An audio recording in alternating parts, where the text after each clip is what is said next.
ಒಬ್ಬ ತಂದೆ ತಾನು ದೊಡ್ಡ ಯಜ್ಞವನ್ನ ಮಾಡಿ ಆ ಯಜ್ಞದ ನಿಯಮದ ಪ್ರಕಾರವಾಗಿ ಏನೇ ಒಂದು ಸಣ್ಣ ಕರ್ಮ ಮಾಡಿದ್ರೂ ಅದು ಯಜ್ಞವೇ.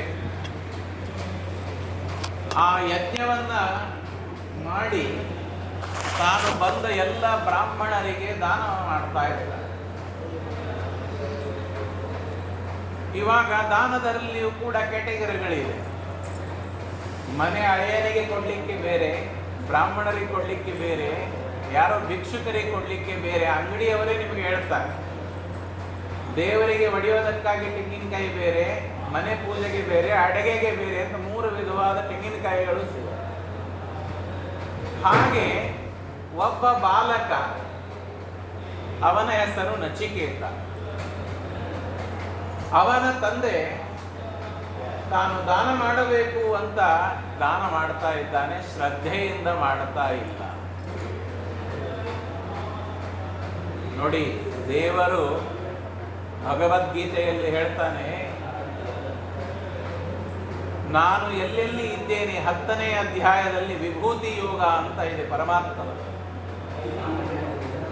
ಆ ವಿಭೂತಿ ಅಂತಂದ್ರೆ ನಾವು ಹೇಳ್ತೀವಲ್ಲ, ತುಂಬಾ ಜೀನಿಯಸ್ ಇದ್ದಾನೆ ಮಗು, ಎಕ್ಸ್ಟ್ರಾ ಆರ್ಡಿನರಿ ಇದ್ದಾನೆ ಅಂತ ಹೇಳ್ತೇವೆ. ಯಾವಾಗ? ಒಳ್ಳೆ ಬುದ್ಧಿವಂತನಾಗಿದ್ದಾಗ. ನಚಿಕೇತ ಆ ಒಂದು ಜೀನಿಯಸ್ ಬಾಲಕ, ಅಂಥ ಬುದ್ಧಿವಂತ. ಅವನು ತಂದೆ ಮಾಡುವಾಗ ಈ ಮಗುವಿಗೆ ಏನ್ ಗೊತ್ತಾಗತ್ತೆ, ಏನ್ ಮಾಡ್ತಾ ಇದ್ದಾರೆ ಏನಿಲ್ಲ, ಸುಮ್ಮನೆ ಕೂತ್ಕೊಂಡಿದ್ದ. ಯಜ್ಞ ಮುಗಿದ್ದು ತಂದೆ ದಾನ ಮಾಡ್ತಾ ಇದ್ದಾನೆ. ದಾನ ಮಾಡುವಾಗ ಮಗ ಹೋಗಿ ಕೈ ಹಿಡಿದು ಹೇಳ್ತಾನೆ, ಅಪ್ಪ, ಈ ತರಹದ ಈ ಎಲ್ಲ ದಾನಗಳನ್ನ ನೀನು ಮಾಡಬಾರದು. ಅವನು ದಾನ ಮಾಡೋದಕ್ಕಾಗಿ ತಡಿತಾ ಇಲ್ಲ. ತಂದೆ ಯಾವ ದಾನ ಮಾಡ್ತಾ ಇದ್ದ ಅದು ಸರಿಯಾದದ್ದು ಮಾಡ್ತಾ ಇಲ್ಲ ಅನ್ನೋದಕ್ಕಾಗಿ ಹೋಗಿ ಕೈ ಹಿಡಿದ. ತಂದೆಗೆ ಕೋಪ ಬಂತು. ನಾರ್ಮಲಿ ನೋಡಿ, ಚಿಕ್ಕವರು ದೊಡ್ಡವರಿಗೆ ಕನ್ನಡಿ ತೋರಿಸಿದ್ರೆ ಏನಿರುತ್ತೆ, ನೀನು ಸರಿ ಮಾಡ್ತಾ ಇಲ್ಲ ಅಂತ ಹೇಳಿದ್ರೆ ಕೋಪ ಬರುತ್ತೆ. ಬಹಳ ಕಡಿಮೆ ಜನ ಅವರು ಅದನ್ನ ಅಕ್ಸೆಪ್ಟ್ ಮಾಡಿಬಿಟ್ಟು, ಓ ಸರಿ, ಹಾಗಾದ್ರೆ ನಾನು ತಿದ್ದುಕೋತೇನೆ ಅಂತ ಹೇಳ್ತಾರೆ. ಆಸ್ ಯೂಶುವಲ್ ಎಲ್ಲ ತಂದೆಗೆ ಕೋಪ ಬರೋ ಹಾಗೆ ಮಗ ನನಗೆ ಬುದ್ಧಿ ಹೇಳ್ತಾ ಇದ್ದಾನೆ ಅಂತ ಯಾವಾಗ ಅವರಿಗೆ ಕೋಪ ಬಂತು, ಸರಿಯೋ ದೂರ ಅಂತ 1 ಸಾರ್ತಿ 2 ಸಾರ್ತಿ ದೂರ ಸರಿಸ್ತಾರೆ. ತಂದೆ ಏನ್ ಮಾಡ್ತಾ ಇರ್ತಾನೆ ಅಂಥ ಕೆಟ್ಟ ಕೆಲಸ ಅಂದ್ರೆ, ಉಪನಿಷತ್ ಹೇಳತ್ತೆ, ತಂದೆ ಗೋದಾನ ಮಾಡ್ತಾ ಇರ್ತಾನೆ. ಅದೇನ್ರಿ ಗೋದಾನ? ನಾವೆಲ್ಲ ಮಾಡ್ತೇವೆ ಗೋದಾನ. ಆ ಆಕಳಗಳು ಹೇಗಿರತ್ತೆ ಅಂತಂದ್ರೆ, ಪೀತೋದಕ ಜಗ್ಧತೃಣ ದುಗ್ಧದೋಹ ನಿರಿಂದ್ರಿಯ. ಎಂಥ ಆಕಳಗಳು ತಂದೆ ದಾನ ಕೊಡ್ತಾ ಇದ್ದ ಅಂತಂದ್ರೆ, ಆ ಆಕಳಗಳು ನೀರು ಕುಡಿದಾಗಿದೆ, ಮತ್ತೆ ನೀರು ಕುಡಿಯುವ ಶಕ್ತಿ ಅದರಲ್ಲಿ ಇಲ್ಲ, ಅಷ್ಟು ಸೋತು ಹೋಗಿದೆ. ಹುಲ್ಲು 1 ಸಾರಿ ತಿಂದಾಗಿದೆ, ಮತ್ತೆ ತಿನ್ನುವ ಶಕ್ತಿ ಇಲ್ಲ ಅದಕ್ಕೆ. ಕಣ್ಣಿಗೆ ಕಾಣಿಸ್ತಾ ಇಲ್ಲ, ಕಿವಿಗೆ ಕೇಳಿಸ್ತಾ ಇಲ್ಲ, ನಡೆಯಕ್ಕಾಗ್ತಾ ಇಲ್ಲ. ಅಂತಹ ದುರ್ಬಲವಾದ ಅಶಕ್ತವಾದ ಆಕಳಗಳನ್ನ ತಂದೆ ತನಗೆ ಬೇಡ ಅಂತ ಹೇಳಿ ತಾನು ದಾನ ಮಾಡ್ತಾ ಇದ್ದ. ಆಗ ಉಪನಿಷತ್ತಲ್ಲಿ ಹೇಳ್ತಾರೆ, ತಂದೆ ಮಾಡುವುದು ತಪ್ಪು ಅಂತನ್ನೋದು ಆ ಚಿಕ್ಕ ಮಗುವಿಗೆ ಹೇಗೆ ಅರ್ಥ ಆಯಿತು. ಇದು ಸರಿಯಾದದ್ದಲ್ಲ, ಶಾಸ್ತ್ರಕ್ಕೆ ವಿರುದ್ಧವಾದದ್ದು. ಈ ತರಹ ದಾನ ಒಬ್ಬರಿಗೆ ಕೊಡಬಾರದು. ನನಗೆ ಬೇಡ ಅಂತ ಹೇಳಿ ಮನೆಯಲ್ಲಿ ಬೇಡಾದ ವಸ್ತು ಇನ್ನೊಬ್ಬರಿಗೆ ದಾನ ಮಾಡಬಾರದು. ಆ ಆಕಳಗಳು ಯಾವನಿಗೆ ಕೊಟ್ಟಿದ್ದಾನೆ ತೆಗೆದುಕೊಂಡು ಹೋಗುವಾಗ ದಾರಿಯಲ್ಲಿ ಸತ್ತು ಹೋದ್ರು ಹೋಯ್ತು. ಮಗ ಹೇಳ್ತಾನೆ, ಅಪ್ಪ ಮಾಡಬೇಡ. ಯಾಕೆ? ಆ ಮಂತ್ರದಲ್ಲಿ ಅನಂದ ನಾಮತೆ ಲೋಕಾಹ ತಾಂಸ ಗಚ್ಚತಿ ತಾದಧತ್. ನನಗೆ ಬೇಡ ಮನೆಯಲ್ಲಿ ಅಂತ ಈ ತರಹದ ಯಾವುದಾದರೂ ವಸ್ತು ನಾನು ಒಬ್ಬರಿಗೆ ದಾನ ಮಾಡಿದರೆ ಅಂಥ ವಸ್ತುಗಳು ದಾನ ಮಾಡೋದರಿಂದ ನಮಗೆ ನರಕ ಪ್ರಾಪ್ತಿ ಆಗತ್ತೆ ಹೊರತಾಗಿ ದಾನ ಮಾಡಿದ ಪುಣ್ಯ ಬರುವುದಿಲ್ಲ. ಯಾರು ಕೂಡ ತುಂಬಾ ಅದ್ಧೂರಿಯಾಗಿ ದಾನ ಮಾಡಿ ಅಂತ ಹೇಳೋದಿಲ್ಲ, ನಿಮ್ಮ ಯಥಾಶಕ್ತಿಯಾಗಿ ದಾನ ಮಾಡಿ. ಆದರೆ ನೀವು ದಾನ ಮಾಡುವಾಗ ಶ್ರದ್ಧೆ ಇರೋದು ಬಹಳ ಅವಶ್ಯಕ. ನೀವು ಕೊಟ್ಟ ವಸ್ತು ಒಬ್ಬರಿಗೆ ಅದು ಉಪಯೋಗವಾಗಬೇಕು. ಇದು ಶಾಸ್ತ್ರ ಹೇಳ್ತಾ ಇದೆ. ಆ ಶಾಸ್ತ್ರದ ವಿಷಯ ಆ ಚಿಕ್ಕ ಮಗುವಿನಲ್ಲಿ ಶ್ರದ್ಧೆ ಬಂದು ಒಳಗಡೆ ತಂದೆಗೆ ದೇವರ ರೂಪದಲ್ಲಿ ನಿಂತು ಕೈ ಹಿಡಿತಾ ಇದೆ, ಪಾಪ ಮಾಡಬೇಡ ಅಂತ. ಸಾಧಾರಣಲ್ಲಿ ನೋಡಿದಾಗ ಜನರಿಗೆ ಒಬ್ಬರು ಪಾಪ ಮಾಡುವಾಗ ಅವರಿಗೆ ಪಾಪ ಮಾಡೋದಕ್ಕಾಗಿ ನಾವು ಮುಂದೆ ಕಳಿಸ್ತೇವೆ. ಪಾಪ ಮಾಡಿ ಮುಗಿದ ಮೇಲೆ ಇವನು ಪಾಪಿ ಅಂತ ನಾವು ಅವನಿಗೆ ಲೇಬಲ್ ಹಾಕ್ತೇವೆ. ಇದು ಜನರಲ್ಲಿ ಸಾಧಾರಣವಾಗಿ ಪಾಪ ಮಾಡೋದಕ್ಕಾಗಿ ಮುಂಚೆ ಅವರಿಗೆ ಬಿಡುವುದು, ಪಾಪ ಮಾಡಿದ ಮೇಲೆ ಇವನು ಪಾಪಿ ಅಂತ ಎಲ್ರಿಗೂ ಹೇಳುವುದು, ಇದು ಸಾಧಾರಣ ಜನರಲ್ಲಿ ನಡೆಯೋದು. ಪಾಪ ಮಾಡುವಾಗಲೇ ಯಾವನು ತಡಿತಾನಲ್ಲ ಅವನು ನಿಜವಾದ ನಮ್ಮ ವ್ಯಕ್ತಿ, ನಿಜವಾದ ಅಭಿಮಾನ ಮಾಡುವ ವ್ಯಕ್ತಿ. ಅರ್ಥ ಆಗ್ತಾ ಇದೆ? ನಿಜವಾದ ಅಭಿಮಾನ ಮಾಡುವ ವ್ಯಕ್ತಿ ಅವನು. ತಂದೆಗೆ ಮಗನಿಗೆ ಏನು ಸಂಬಂಧ? ರಕ್ತದ ಸಂಬಂಧ. ತಂದೆ ಪಾಪ ಮಾಡ್ತಾ ಇದ್ದಾನೆ, ಮಗ ಬೇಡ ಅಂತ ಹೇಳ. ಕೊನೆಗೆ ತಂದೆ ಕೇಳದೆ ಇದ್ದಾಗ ತಂದೆಗೆ ಅವನು ಕೇಳ್ತಾನೆ, ನೀನು ಎಲ್ಲ ದಾನ ಮಾಡ್ತಾ ಇದ್ದೀಯಲ್ಲ, ಹಾಗೆ ನನಗೆ ಯಾರಿಗೆ ಕೊಡ್ತೀ ಅಂತ ದಾನ ಕೇಳ್ತಾನೆ. ನನಗೂ ದಾನ ಮಾಡು ಯಾರಿಗಾದರೂ ಅಂತ ಕೇಳಿದಾಗ ಕೋಪ ಬಂದು ಮೃತ್ಯವೇತ್ವಾದ ದಾನೀತಿ, ಹೋಗಿ ನಿನಗೆ ಯಮದೇವರಿಗೆ ದಾನ ಮಾಡಿದ್ದೇನೆ ಹೋಗು ಅಂತ ಕೋಪದಿಂದ. ಆ ಮಗು ನೋಡಿ, ಯಾವ ಮಗು ತಾಯಿಯ ಮಡಲಲ್ಲಿ ಮಲಗಬೇಕು ಅಂಥ ಮಗು ತಂದೆ ಹೇಳಿದ ನಮ್ಮಪ್ಪ 100 ಸರ್ತಿ ನಮಗೆ ಹೇಳಿರ್ಬೇಕು ಸಾಯಿ ಹೋಗು ಅಂತ. ನಾವೇನು ಸಾಯಲಿಲ್ಲ, ಹಾಳಾಗಿ ಹೋಗು ಅಂತ ಹೇಳ್ತಾರೆ ಕೋಪದಲ್ಲಿ ತಂದೆ ತಾಯಿ. ನಾವೇನು ಹಾಳು ಆಗಲಿಲ್ಲ. ಆದರೆ ಕೆಲವು ಮಕ್ಕಳು ತುಂಬಾ ಸೀರಿಯಸ್ ಇರ್ತಾರೆ. ಅವರ ಜೊತೆಗೆ ಮಾತಾಡುವಾಗ ನಾರ್ಮಲಿ ಎಲ್ಲರ ಹತ್ರ ಮಾತಾಡುವಾಗ ಮಾತಾಡೋ ಹೋಗಿರುತ್ತೆ. ಆ ನಚಿಕೇತನಿಗೆ ತಂದೆ ಹೇಳಿದ ಮಾತು ಅಷ್ಟು ಸೀರಿಯಸ್ ತೆಗೆದುಕೊಂಡು, ನಿನಗೆ ಹೋಗೋ ಯಮದೇವರಿಗೆ ದಾನ ಕೊಟ್ಟಿದ್ದೇನೆ, ಮೃತ್ಯವೇತ್ವಾದ ದಾನಿ ಅಂತ ಹೇಳಿದಾಗ ಆವಾಗ ಕೂಡಲೇ ಒಂದು ಕ್ಷಣನೂ ವಿಳಂಬ ಮಾಡದೆ ಆಗಿಂದಾಗಲೇ ಆ ನಚಿಕೇತ ಅಲ್ಲಿಂದ ಹೊರಟು ಹೋಗಿ ಯಮಲೋಕಕ್ಕೆ ಬಂದ. ತಂದೆ ಹೇಳಿದಾನಲ್ಲ ಮೃತ್ಯವೇತ್ವಾದ ದಾನಿ, ಅಪ್ಪ ಹೇಳಿದಂತೆ ನಡಿಬೇಕು, ಹೊರಟು ಬಿಟ್ಟ. ಅಲ್ಲಿ ಹೋದ ಮೇಲೆ ನೋಡ್ತಾನೆ, ಹೀಗೆ ಜೀವನದಲ್ಲಿ ಬಹಳ ಕಡಿಮೆ ಆಗತ್ತೆ. ಏನು ಅಂತಂದ್ರೆ, ಯಮದೇವರು ಯಾರಿಗಾದ್ರೂ ನೋಡೋದಕ್ಕಾಗಿ ಹೋಗಿದ್ದಾರೆ, ಆ ಮನುಷ್ಯ ಮನೆಯಲ್ಲಿ ಇಲ್ಲ ಅಂತ ಆಗೋದಿಲ್ಲ. ಅವರು ಯಾವತ್ತೂ ಲೊಕೇಶನ್ ತಪ್ಪೋದಿಲ್ಲ, ಟೈಮಿಂಗ್ ತಪ್ಪೋದಿಲ್ಲ, ಅಡ್ರೆಸ್ ಸರಿಯಾಗಿ ನೋಡ್ಕೊಂಡೇ ಹೋಗ್ತಾರೆ. ಯಮದೇವರು ಹೋಗಿ ಖಾಲಿ ಕೈಲಿ ಬಂದ್ರು ಆ ಜೀವ ಮನೆಯಲ್ಲಿ ಇದ್ದಿದ್ದಿಲ್ಲ ಅಂತ ಆಗೋದಿಲ್ಲ. ಆದ್ರೆ ಇಲ್ಲಿ ಉಲ್ಟಾ ನೋಡಿ, ತುಂಬಾ ವಿಪರೀತ. ನಚಿಕೇತ ಹೋಗಿ ಯಮದೇವರನ್ನು ನೋಡಕ್ ಹೋಗಿದ್ದಾನೆ, ಯಮದೇವರು ಲೋಕದಲ್ಲಿ ಇಲ್ಲ. ಎಂಥ ಆಶ್ಚರ್ಯ! ಆ ನಚಿಕೇತ ಯಮದೇವರನ್ನ ನೋಡೋದಕ್ಕೆ ಹೋದಾಗ ಅಲ್ಲಿ ಇಲ್ಲದೆ ಇದ್ದಾಗ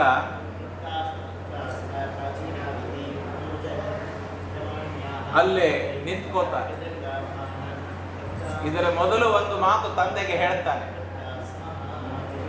ನೀನು ನನಗೆ ಸತ್ತು ಹೋಗುವಂತ ಹೇಳಿದಾಗ ಯಮದೇವರಿಗೆ ಕೊಟ್ಟೇನೆ ಅಂದ್ರೆ ಏನರ್ಥ? ಮಗುವಿಗೆ ಸಾಯಿ ಅಂತ ಹೇಳಿದಾಗ ತಂದೆ ಹೇಳ್ತಾನೆ, ಯಾಕಪ್ಪ ಅಷ್ಟು ಚಿಕ್ಕ ಮಾತಾಡ್ತೀಯ? ಈ ಜಗತ್ತಿನಲ್ಲಿ ಬಂದವರು ಒಂದಿಲ್ಲ ಒಂದು ದಿವಸ ಅವರು ಹೋಗವರೇ. ಬಹೂನಾಂ ಏವಿ ಪ್ರಥಮಃ ಬಹೂನಾಂ ಏವಿ ಮಧ್ಯಮಃ ಕಿಂಚಿದ್ವ್ಯಮಸ್ಯ ಕರ್ತವ್ಯಂ ಯನ್ಮಯಾದ್ಯ ಕರಿಷ್ಯತಿ. ಎಷ್ಟೋ ಜನ ನನ್ನಕ್ಕಿಂತ ಮುಂಚೆ ಹೋಗಿದ್ದಾರೆ, ಎಷ್ಟೋ ಜನ ಮುಂದೆ ಹೋಗವರಿದ್ದಾರೆ, ಎಷ್ಟೋ ಜನ ಮುಂದೆ ಹೋಗವರಿದ್ದಾರೆ. ನನ್ನಕ್ಕಿಂತ ಮುಂಚೆ ಹೋದವರಿಗೆ ನಾನು ಆಮೇಲೆ ಹೋಗ್ತಾ ಇದ್ದೇನೆ, ನನ್ನ ಆಮೇಲೆ ಹೋದವರಿಗೆ ನಾನು ಮಧ್ಯದಲ್ಲಿ ಇದ್ದೇನೆ. ಯಮದೇವರಿಗೆ ನನ್ನಿಂದ ಏನಾಗಬೇಕಾಗಿದೆ? ಹಿಂಸಿದ್ಯಮಸ್ಯ ಕರ್ತವ್ಯಂ ಯನ್ಮಯಾದ್ಯ ಕರಿಷ್ಯತಿ. ಆದ್ದರಿಂದ ನನಗೆ ಏನು ಬೇಜಾರಾಗಿಲ್ಲ, ನಾನು ಅವಶ್ಯವಾಗಿ ಹೋಗ್ತೇನೆ ಅಂತ ಮತ್ತೊಂದು ಮಾತು ಹೇಳ್ತಾರೆ. ಅನುಪಶ್ಯ ಯಥಾ ಪೂರ್ವೆ ಪ್ರತಿಪಶ್ಯ ತಥಾ ಅಪರೆ ಸಸ್ಯಮಿವ ಮತ್ಯಃ ಪಚ್ಯತೆ ಸಸ್ಯಮಿವ ಜಾಯತೆ ಪುನಃ. ನೀನು ಇಷ್ಟು ದೊಡ್ಡವನಾಗಿದ್ದೀಯ ತಂದೆ, ಹಿಂದೆ ನಿಮ್ಮಜ್ಜ ಮುತ್ತಜ್ಜ ಅವರೆಲ್ಲರೂ ಹೋದರು, ಮುಂದಿನವರು ಹೋಗ್ತಾರೆ. ಈ ಜೀವ ಹೇಗಿದ್ದಾರೆ ಅಂತಂದರೆ, ಒಂದು ಪ್ಲಾಂಟ್ ಇರತ್ತಲ್ಲ, ಸಸ್ಯ ಅಂತ ಹೇಳ್ತೇವೆ, ಅದು ಬೀಜ ಹಾಕ್ತೀರಿ, ಅಂಕುರ ಬರುತ್ತೆ, ಒಂದು ಸಣ್ಣಾಗಿ ಸಸಿ ಬರುತ್ತೆ, ಅದಾದ್ಮೇಲೆ ಮರ ಆಗತ್ತೆ, ಬಿದ್ದೋಗತ್ತೆ. ಹೀಗೆ ಜೀವ ತಾನು ಕೂಡ ಇದ್ದಾನೆ. ನನಗೆ ನೀನು ಸತ್ತು ಹೋಗುವುದಕ್ಕೇನು ದುಃಖ, ಎಳ್ಳಷ್ಟು ದುಃಖವಾಗಿಲ್ಲ. ಆದರೆ ನೀನು ಅಧರ್ಮ ಮಾಡ್ತಾ ಇದ್ದೀಯಲ್ಲ, ಅದು ನನಗೆ ಬಹಳ ದುಃಖ ಆಗಿದೆ, ನಾನು ಹೋಗ್ತಾ ಇದ್ದೇನೆ ಅಂತ ಆ ಮಗು ಯಮದೇವರ ಬಾಗಿಲಿಗೆ ಹೋದರೆ, ಆ ಯಮದೇವರು ಅಲ್ಲಿ ಇಲ್ಲ. ಇಲ್ಲದೆ ಇದ್ದಾಗ ಯಮದೇವರ ಹೆಂಡತಿ ಒಳಗಡೆ ಇದ್ದಾರೆ. ಬಾಪ್ಪ ಮಗು ಒಳಗೆ ಬಾ ಅಂತ ಕರಿತಾ ಇದ್ದಾರೆ. ಅವನಲ್ಲಿ ಎಷ್ಟು ಬುದ್ಧಿ ಇದೆ ನೋಡಿ. ಅವನಂತಾನೆ, ಯಜಮಾನ ಇಲ್ಲದೆ ಇರುವ ಮನೆಯಲ್ಲಿ ನಾನು ಬರಬಾರದು, ಬರೋದಿಲ್ಲ ಒಳಗಡೆ ಅಂತ ಹೇಳ್ತಾನೆ. ಈ ಚಿಕ್ಕ ವಯಸ್ಸಿನಲ್ಲಿ ಇಷ್ಟೊಂದು ಜ್ಞಾನ ಎಲ್ಲಿಂದ ಬರುತ್ತೆ ಮಕ್ಕಳಿಗೆ? ಇದು ಪೂರ್ವ ಜನ್ಮದ ಕರ್ಮ. ನಾವು ಹೇಳ್ತೀವಲ್ಲ, ಹಿಂದಿನ ಜನ್ಮದಲ್ಲಿ ಪುಣ್ಯ ಮಾಡಿದರೆ ಈ ಒಂದು ಬುದ್ಧಿ ಬರುತ್ತೆ. ನಿನ್ನ ಯಜಮಾನ ಯಮದೇವರು ಮನೆಯಲ್ಲಿ ಇಲ್ಲ, ನಾನು ಇವಾಗ ಬರುವುದಿಲ್ಲ, ಅವನು ಬರೋವರೆಗೆ ನಾನು ಬಾಗಿಲಿಗೆ ಕಾಯ್ತಾ ಇರ್ತೀನಿ. ಅಂದ್ರೆ ಮಕ್ಕಳಲ್ಲಿ ಇರಬೇಕಾದ ಯಾವ ಗುಣಗಳು ಅವನಲ್ಲಿ ಇದ್ದಿದ್ದಿಲ್ಲ. ಆವಾಗ ಯಮದೇವರು 3 ದಿವಸ ಬರುವುದಿಲ್ಲ, ಎಲ್ಲೋ ಹೊರಗಡೆ ಹೋಗಿರ್ತಾರೆ. 3 ದಿವಸ ಆದ ಮೇಲೆ ಯಮದೇವರು ಬರ್ತಾರೆ. ಬಂದ ಮೇಲೆ ಯಮದೇವರು ಬಂದಾಕ್ಷಣ ತಮ್ಮ ಮನೆಯವರಿಗೆ ಹೇಳ್ತಾರೆ, ಚೇರ್ ತಗೊಳ್ಳಿ, ಮನೆಯವರಿಗೆ ಹೇಳ್ತಾರೆ, ಏನಮ್ಮ, ಮನೆ ಬಾಗಿಲಿಗೆ ಬ್ರಾಹ್ಮಣ ಬಂದು ಕೂತ್ಕೊಂಡಿದ್ದಾನೆ, ಬ್ರಹ್ಮಚಾರಿ ತೇಜಸ್ವಿ ಇದ್ದಾನೆ, ಅವನಿಗೆ ಹೊರಗಡೆ ಕೂಡಿಸಿದ್ದೀಯಲ್ಲ, ಒಳಗಡೆ ಕಡಿಬಾರದೆ? ಇಲ್ರಿ, ನಾನು ಕೂಗದೆ, ಯಜಮಾನ ಇಲ್ಲದೆ ಇರೋ ಮನೆಗೆ ಒಳಗೆ ಬರಬಾರದು ಅಂತ ಅವನು ಬಂದಿಲ್ಲ, ನಾನೇನ್ ಮಾಡ್ಲಿ? ಯಮದೇವರು ಹೇಳುವ ಮಾತು, ನಾವು ಒಬ್ಬರಿಗೆ ಮನೆಗೆ ಕೂಗುವಾಗ, ಒಬ್ಬರಿಗೆ ಮನೆಗೆ ಕರೆದಾಗ ಅವರು ಇವರು ನಮಗೆ ತುಂಬಾ ತಿಳಿದವರು ಅಂತ ಕರೀರಿ.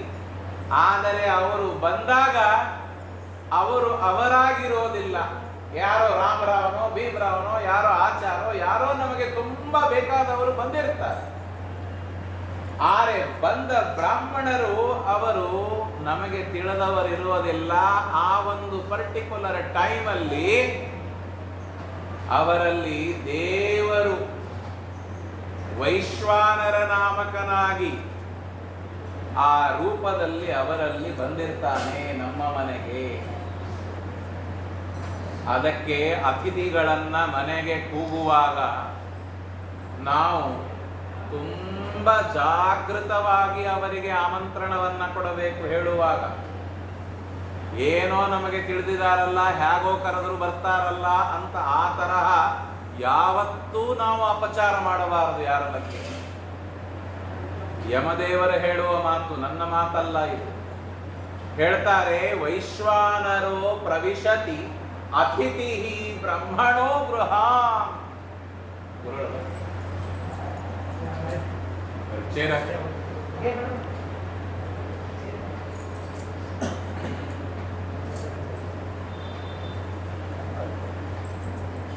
ವೈಶ್ವಾನರೋ ಪ್ರವಿಶತಿ ಅತಿಥಿರ್ ಬ್ರಾಹ್ಮಣೋ ಗೃಹ. ಆಮಂತ್ರಣ ಕೊಡುವಾಗ ನಮಗೆ ತಿಳಿದವರು ಅಂತ ಕೊಟ್ಟರು, ಮನೆಗೆ ಬಂದು ಆ ಕಾರ್ಯ ಮುಗಿಸಿ ಹೋಗುವವರೆಗೆ ಅವರಿಗೆ ನಾವು ವೈಶ್ವಾನರ ರೂಪದಲ್ಲಿ ದೇವರು ಬಂದಿದ್ದಾನೆ ಅಂತ ನಾವು ಆ ಭಾವನೆಯಿಂದ ಅವರಿಗೆ ನಾವು ಪೂಜೆಯನ್ನು ಮಾಡಬೇಕು.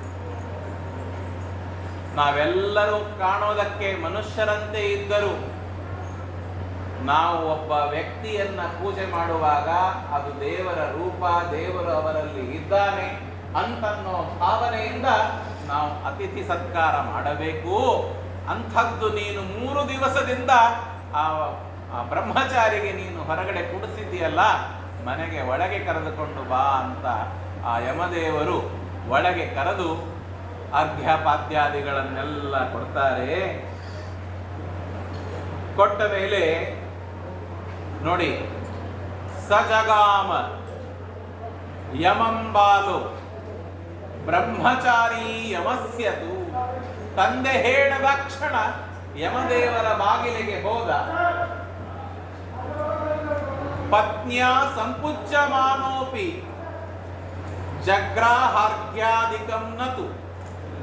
ಹೆಂಡತಿ ಬಂದು ಅರ್ಘ್ಯಪಾದ್ಯ ಕೊಡ್ತೇನೆ ಅಂದ್ರೂ ತೆಗೆದುಕೊಳ್ಳಿಲ್ಲ. ಆದರೆ ಆಗತೇತು ಯಮೇ ಪ್ರಾಹ ಯಮಂ ಸೋದಕಮಾಹರ. ಯಮದೇವರು ಬಂದಾಕ್ಷಣ ಅರ್ಘ್ಯಪಾದ್ಯಾದಿಗಳನ್ನ ತೆಗೆದುಕೊಂಡಿದ್ದಾರೆ. ತೆಗೆದುಕೊಂಡ ಮೇಲೆ ಮುಂದೆ ಅರ್ಘ್ಯಪಾದ್ಯಾದಿಗಳು ಕೊಟ್ಟು ಅವನನ್ನ ಕೂಡಿಸಿದಾಗ ಮುಂದೆ ಹೇಳ್ತಾರೆ, ಯಾಕೆ ಕೊಡಬೇಕು ಅರ್ಘ್ಯಪಾದ್ಯಾದಿಗಳು, ಯಾಕೆ ಅತಿಥಿಗಳನ್ನ ಒಳಗೆ ಕರಿಬೇಕು, ಅವರಿಗೆ ಯಾಕೆ ಆದರ ಮಾಡಬೇಕು? ನಾವು ಶಾಸ್ತ್ರ ಹೇಳಿದ ರೀತಿಯಲ್ಲಿ ಧರ್ಮವನ್ನ ಮಾಡದೇ ಇದ್ದರೆ, ನಮ್ಮದೇ ಆದ ಒಂದು ಪದ್ಧತಿಯೊಳಗೆ ನಾವು ಧರ್ಮವನ್ನ ಮಾಡಿದರೆ ಏನಾಗತ್ತೆ? ಅದಕ್ಕೆ ಹೇಳ್ತಾರೆ, ಆಶಾ ಪ್ರತೀಕ್ಷೆ ಸಂಗತಂ ಸೂನೃತಾಂಚ ಇಷ್ಟಾಪೂರ್ತೆ ಪುತ್ರ ಪಶುಂಶ್ಚ ಸರ್ವಾನ್ ಏತದ್ರುಂಕ್ತೆ ಪುರುಷಸ್ಯಲ್ಪ ಮೇಧಸೋ ಯಸ್ಯ ಅನಶ್ನನ್ ವಸತಿ ಬ್ರಹ್ಮಣೋ ಗೃಹೇ. ಒಬ್ಬ ಮನೆಗೆ ಬಂದ ಬ್ರಾಹ್ಮಣ ಏನು ಅರ್ಘ್ಯಪಾದ್ಯ ತೆಗೆದುಕೊಳ್ಳದೆ, ನೀರು ಕುಡಿಯದೆ, ಊಟ ಮಾಡದೆ ನಮ್ಮ ಮನೆಯಲ್ಲಿ ಬಂದು ಹಾಗೆ ಹೋದ ಅಂತಾದರೆ ನಮಗೆ ಏನ್ರಿ? ಅವನು ಊಟ, ಹಸಿವೆ ಆದರೆ ಊಟ ಮಾಡುತ್ತಾನೆ, ನೀರಡಿಕೆ ಆದರೆ ನೀರು ಕುಡಿತಾನೆ, ಅವನ್ ಚಾಯ್ಸ್. ಇವತ್ತೆಲ್ಲ ಇದೆ ನೋಡಿ, ಎಲ್ಲ ಟೇಕ್ ಇಟ್ ಈಸಿ, ಎಲ್ಲಾನು ಕೂಡ ಈಸಿ. ಅಪ್ಪ ಹೋದ್ರು, ಹೌದಾ, ಹೋಗಿರ್ಬೇಕು ಏಜ್ ಆಗಿ. ಅಂದ್ರೆ ಯಾವ ವಿಷಯದಲ್ಲಿಯೂ ಕೂಡ ಸೀರಿಯಸ್ನೆಸ್ ಇಲ್ಲ. ಶಾಸ್ತ್ರ ಅದಕ್ಕೆ ಅಲೋ ಮಾಡೋದಿಲ್ಲ. ಶಾಸ್ತ್ರ ಹೇಳತ್ತೆ, ಮೊದಲು ನಿನಗೆ ಈ ತರಹ ನಿನ್ನ ಬಿಹೇವಿಯರ್ದಿಂದ ನೀನೇನು ಲಾಸ್ ಮಾಡ್ಕೋತಾ ಇದ್ದೀಯ ಅದನ್ನು ತಿಳಿದುಕೋ. ನೀನು ಅರ್ಥ ಮಾಡಿಕೊಂಡು ಆಮೇಲೆ ನಿನಗೆ ಎಲ್ಲನೂ ನೀನು ಗಿವ್ ಅಪ್ ಮಾಡೋದಕ್ಕೆ ರೆಡಿ ಇದ್ರೆ ದೆನ್ ಓಕೆ. ನಿನಗೆ ಯಾರು ಬಂದು ಫೋರ್ಸೇಬಲಿ ಶಾಸ್ತ್ರ ಮಾಡೋ ಪರಿಪಾಲನೆ ಮಾಡೋದಕ್ಕೆ ಯಾರು ಹೇಳೋದು? ಮೊದಲನೇದ್ದು ಬ್ರಾಹ್ಮಣರು ಮನೆಯಲ್ಲಿ ಬಂದು ಉಪವಾಸ ಹೋದರೆ ಅದಕ್ಕೆ ಹೇಳ್ತಾರೆ ಆಶಾ ಪ್ರತೀಕ್ಷೆ ಸಂಗತಂ ಸುನೃತ. ನಮಗೆ ಏನು ನಾವು ಕಳೆದುಕೋತೇವೆ, ಏನು ಲಾಸ್ ಮಾಡ್ಕೋತೇವೆ ಅಂತಂದ್ರೆ ಆಶಾ ಪ್ರತೀಕ್ಷೆ. ಆಶಾ ಅಂತಂದ್ರೆ ಅಪ್ರಾಪ್ತವಾದ ವಸ್ತು ವಿಷಯಕವಾಗಿ ಇರುವ ಇಚ್ಛೆ. ಉದಾಹರಣೆಗೆ, ನನಗೆ ಒಂದು ದೊಡ್ಡ ಮನೆ ಕಟ್ಟಬೇಕಾಗಿದೆ, ಆ ಮನೆ ಇನ್ನೂ ಆಗಿಲ್ಲ, ಅದು ನನ್ನ ಆಶಾ ಇದೆ, ನನ್ನ ಇಚ್ಛೆ ಇದೆ, ಅದು ಆಗಬೇಕು ಅಂತ ಇದೆ, ಅದು ಆಗಿಲ್ಲ, ಅದು ನಾಶವಾಗಿ ಹೋಗುತ್ತೆ. ಎರಡನೇದು ಪ್ರತೀಕ್ಷೆ. ಯಾವುದು ನನಗೆ ಒಂದು ಸಾರಿ ಸಿಕ್ಕಿದೆ ಅದು ಮತ್ತೊಂದು ಬಾರಿ ಪಡೆಯಬೇಕು ಅಂತ ಇಚ್ಛೆ ಇರುತ್ತೆ. ಆ ಇಚ್ಛೆಯೂ ಕೂಡ ಅದು ಕೂಡ ಹೊರಟು ಹೋಗುತ್ತೆ. ಈ ತರಹ ಮನೆಗೆ ಬಂದ ಅತಿಥಿಗಳಿಗೆ ನಾವು ವ್ಯಭಿಚಾರ ಮಾಡಿದರೆ, ಅಪಚಾರ ಮಾಡಿದರೆ, ಇಷ್ಟೇ ಅಲ್ಲ, ನಾವು ಮಾಡುವ ಪೂಜೆ ಶ್ರಾದ್ದಾದಿ ಕರ್ಮಗಳು ಎಲ್ಲವೂ ಕೂಡ ಈ ತರಹ ಬ್ರಾಹ್ಮಣರಿಗೆ ಅವಮಾನ ಮಾಡಿದರೆ ಅದು ಕೂಡ ಎಲ್ಲವೂ ನಾಶವಾಗಿದೆ. ಆದ್ದರಿಂದ ನೀನು ಚಿಕ್ಕ ಬ್ರಹ್ಮಚಾರಿ ಆದರೂ ವೈಶ್ವಾನರ ಅಗ್ನಿಯ ತೇಜಸ್ಸು ನಿನ್ನಲ್ಲಿ ಇದೆ. ದಯಮಾಡಿ ನೀನು 3 ದಿವಸದವರೆಗೆ ನನ್ನ ಮನೆಯಲ್ಲಿ ಉಪವಾಸವಾಗಿ ಇದ್ದೀಯಪ್ಪ. ನನಗೆ, ನಾನು ಯಮದೇವರಾದರೂ ನಾನು ಒಬ್ಬ ಗೃಹಸ್ಥ, ನನ್ನ ಮನೆಗೆ ಬಂದು ನೀನು ಉಪವಾಸವಾಗಿ ಇದ್ದಿದ್ದಕ್ಕೆ ನನಗೆ ಇದೆಲ್ಲ ಹಾನಿಯಾಗತ್ತೆ.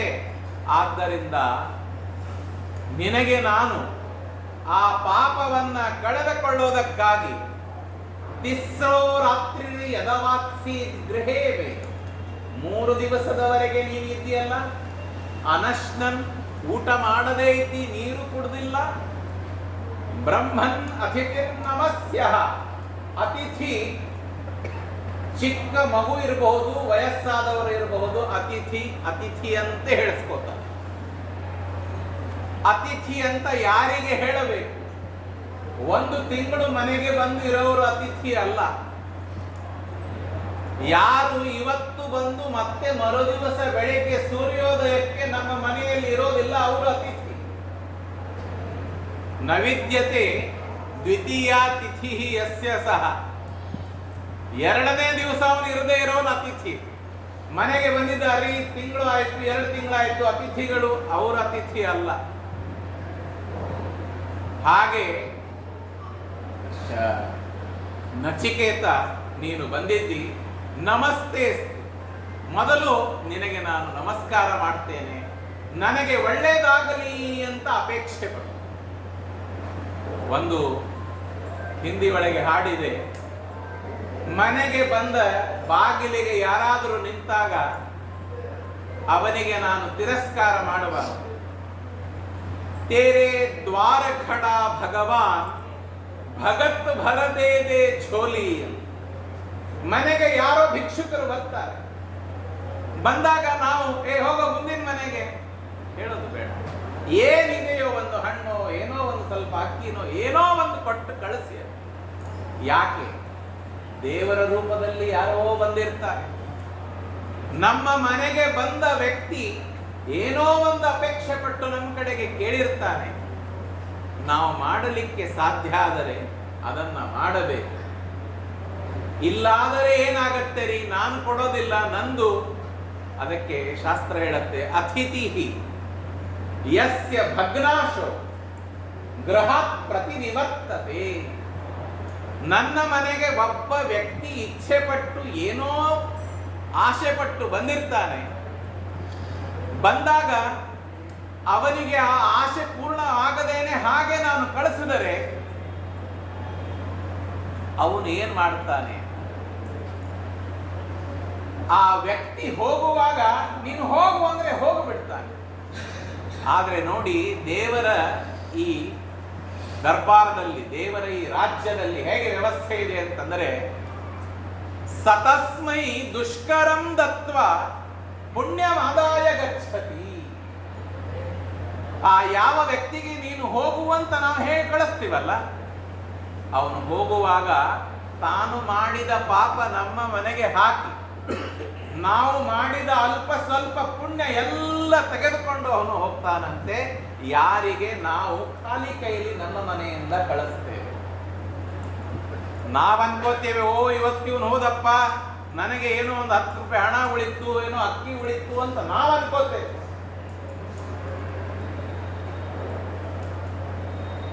ಒಬ್ಬರಿಗೆ ಒಳ್ಳೆಯದನ್ನ ಮಾಡಿ ನಾವು ಹೋಗಿ ತಂದೆ ತಾಯಿ ಗುರುಗಳು ದೇವರು ಅವರಿಗೆ ನಾವು ಒಳ್ಳೆಯದನ್ನ ಮಾಡಿ ಸೇವೆ ಮಾಡಿ ಅವರ ಹತ್ರ ಹೋಗಿ ತಲೆ ಪಡ್ಕೊಂಡು ನನಗೆ ಅನುಗ್ರಹ ಮಾಡಿ ಅಂತ ಕೇಳಿಕೊಳ್ಳುವ ಅವಶ್ಯಕತೆ ಇಲ್ಲ.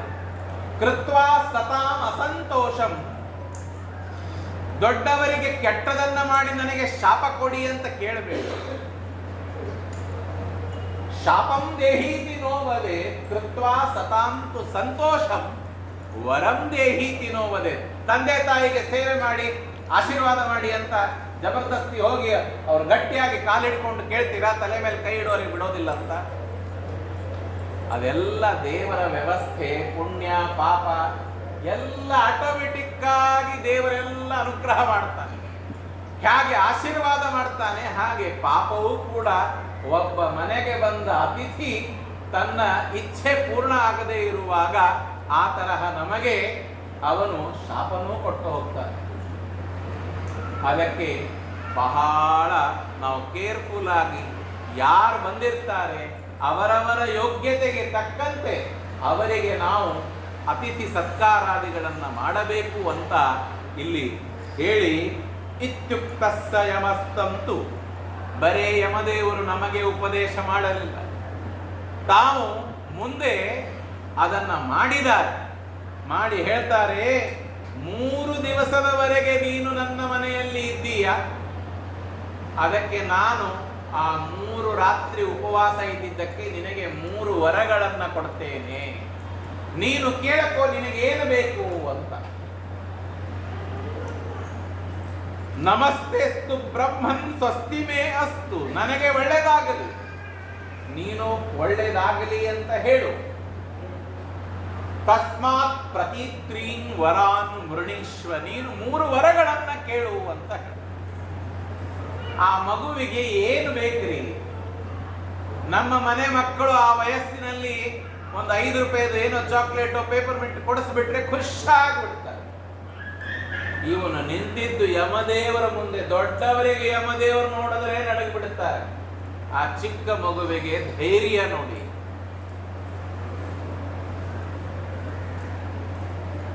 ಆವಾಗ ಅವನು ಕೇಳಿದ್ದೇನು? ಇದು ನಮ್ಮ ಭಾರತ ಭೂಮಿಯಲ್ಲಿ ತಂದೆ ತಾಯಿಗಳು ತಮ್ಮ ಮಕ್ಕಳಿಗೆ ಏನು ಸಂಸ್ಕಾರಗಳ ಕೊಡಬೇಕು ಅಂತ ಅನ್ನೋದನ್ನ ಇತಿಹಾಸದಲ್ಲಿ ಶಾಸ್ತ್ರದಲ್ಲಿ ತೋರಿಸಿಕೊಡ್ತಾರೆ. ನಾವು ಭಾಗವತ ಕಥೆ ಕೇಳಿದ್ದೀವಿ, ನಾವು ಉಪನಿಷತ್ತುಗಳು ಕೇಳ್ತೇವೆ. ನಾವು ಬರೀ 1000 ಸಲ ಭಾಗವತ ಕೇಳಬಹುದು, ಉಪನಿಷತ್ತುಗಳನ್ನ ಕೇಳಬಹುದು, ಲೈಫಲ್ಲಿ ಅದರದ್ದು ಇಂಪ್ಯಾಕ್ಟ್ ಆಗಲಿಲ್ಲ ಅಂತಂದರೆ ಭಾಗವತನೇ ಹೇಳುತ್ತೆ, ನೋತ್ಪಾದಯೇದಿ ಯದಿರತಿ ಶ್ರಮಯೇವ ಹಿ ಕೇವಲಂ. 1000 ಸಲ ಭಾಗವತ ಕಥೆ ಕೇಳ್ತೇವೆ, ಆದರೆ ಭಾಗವತದ ಪ್ರಭಾವ ನಮ್ಮ ಜೀವನದಲ್ಲಿ ಒಂದು ಗುಣನೂ ಬರಲಿಲ್ಲ ಅಂತಾದರೆ ಸುಮ್ಮನೆ ಕೂತ್ಕೊಂಡು ಸೊಂಟ ನೋವು ಬರುತ್ತೆ, ಮೊಣಕಾಲು ನೋವು, ಮಂಡೆ ನೋವು ಬರುತ್ತೆ ಹೊರತಾಗಿ ನಮಗೆ ಅದರಿಂದ ಏನು ಪುಣ್ಯ ಬರೋದು. ನಮ್ಮ ಈ ಮುಂದಿನ ಮಾತು ಹೇಳೋದೇನಂತಂದ್ರೆ, ಆ ಚಿಕ್ಕ ಮಗುವಿಗೆ ಏನು ಬೇಕಾಗಿತ್ತು? ಏನು ಬೇಕಾಗಿಲ್ಲ. ಬೇಡಪ್ಪ, ನಮಗೆ ಅಪ್ಪ ಕಳಿಸಿದ್ದಾನೆ, ನಿನ್ನ ಮನೆಯಲ್ಲಿ ಇರ್ತೇನೆ ಅಂತ ಹೇಳಿ ಮುಗಿಸ್ಬೇಕಾಗಿತ್ತು. 3 ಉದಾಹರಣೆಗಳನ್ನು ಕೊಡ್ತೇನೆ ನಾನು, ಶಾಸ್ತ್ರದಲ್ಲಿ ಇರುವುದು. ನೀವು ಭಾಗವತದಲ್ಲಿ ಸಪ್ತಮ ಸ್ಕಂದದಲ್ಲಿ ಪ್ರಹ್ಲಾದರಾಜರ ಕಥೆಯನ್ನ ಕೇಳಿದ್ದೀರಿ, ಕಥೆ ಹೇಳೋದಿಲ್ಲ.